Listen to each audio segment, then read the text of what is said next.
Okay, so I'm gonna try to show you.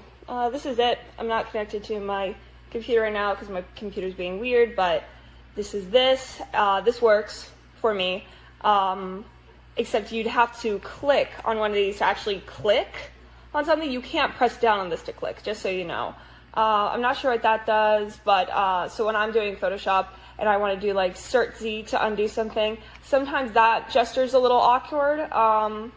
And also if you're charging this in your computer while it's turned on and also charging your computer, it's a little awkward using this when it's plugged in. It's a lot easier to use it when it's not plugged in, which is something to note. It's not that bad, but it's like, yeah, I probably wouldn't be able to recognize these keys if I was, you know, looking at a screen doing a video game instead of looking at this, which if you were a gamer, you'd probably look at this.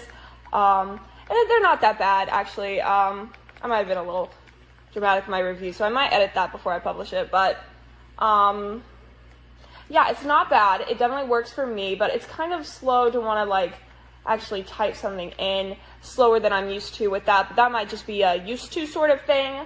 I might recommend somebody that's gaming purposes get something that's like more for gaming, more like actual like keypads, because for me this is a little slow, and it's like I have to use my nails to type it pretty much. It's kind of weird using my fingers to type it because I'm afraid I'm going to hit something else, and I have kind of fat fingers, so, but I'm also a girl, so if you're a guy you probably have bigger fingers than I do.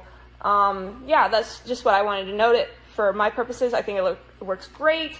It's a little weird getting used to the pattern of this because obviously it's laid out a little differently than a normal keyboard, but all in all, pretty good.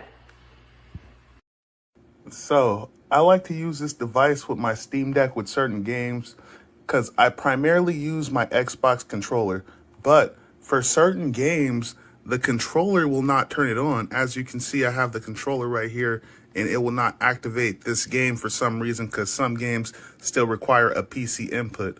But when I turn this on, right, suddenly, as you can see, I have a mouse input. And obviously I'm doing this with one hand, so it's kind of hard to see, but now I can start the game, right?